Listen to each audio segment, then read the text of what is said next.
नमस्कार. अलकाज किचन या यूट्यूब चॅनलवर आपणा सर्वांचं परत एकदा स्वागत आहे. आज रथसप्तमी निमित्त सर्व भगिनींना खूप खूप शुभेच्छा.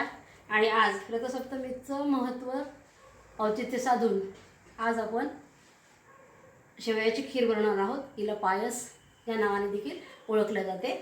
चला तर सुरू करूया. सर्वप्रथम आपण खीरीसाठी लागणारं साहित्य बघूया. शेवया, काजू, इलायची पूड, त्यानंतर किशमिश, तूप आणि साखर. सुरू करूया आपण. सर्वप्रथम 2 चमचे तूप आपण कढईमध्ये घालतोय. आता हे काजू तळून घ्यायचे आहे.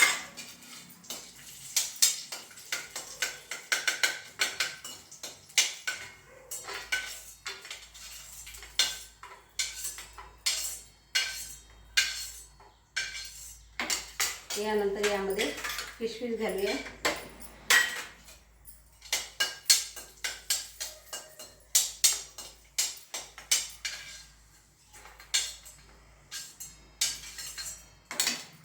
आणि आता ह्या शेवया थोड्या तुपामध्ये भाजून घ्यायच्या आहेत.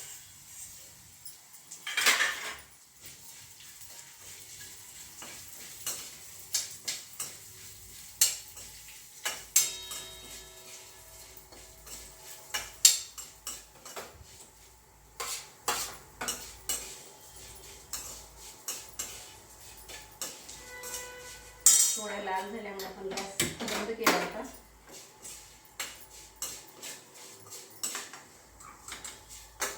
शेवया आपल्या परतून झालेल्या आहेत.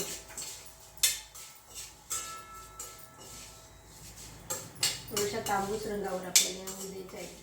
काढून घेऊ.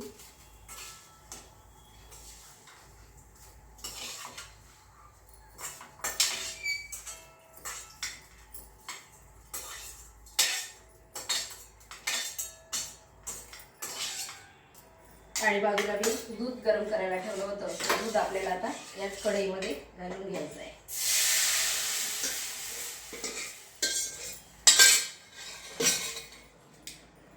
दुधाला एक उकळी आली की यामध्ये शेवया घालायच्या आहे.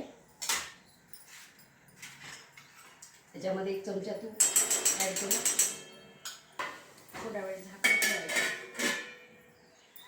दुधाला उकळी आलेली आहे. आपण यामध्ये हे सगळं साहित्य घालून घेऊ.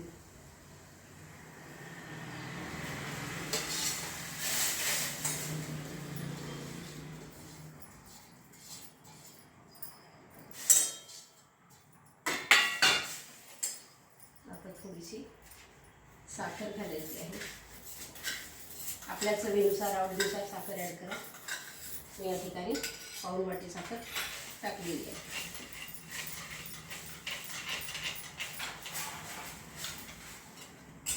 शेवटी विलायची पावडर 1 चमचा घालायची आहे. आणि केसर याच्यामध्ये आपण टाकूया. केसरचे हे दाणे थोडेसे त्याच्यामध्ये टाकायचे आहे.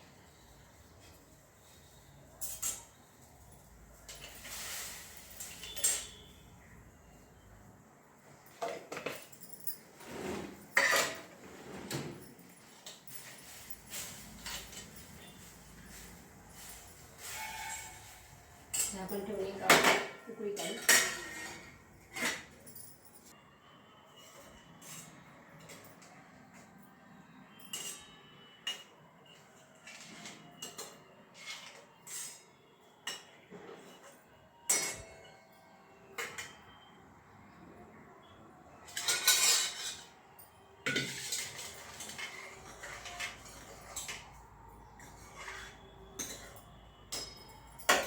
तर 5 मिनिटं झाकून ठेवू आणि गॅस आता बंद करूया.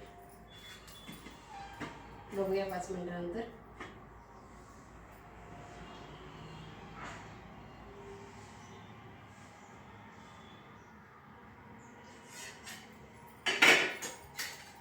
यामध्ये काढून घ्यायची आहे. खरं तर ही खीर मातीच्या भांड्यामध्येच करायची असते, परंतु भांडं लहान असल्यामुळं मी कढईमध्ये केलेली आहे.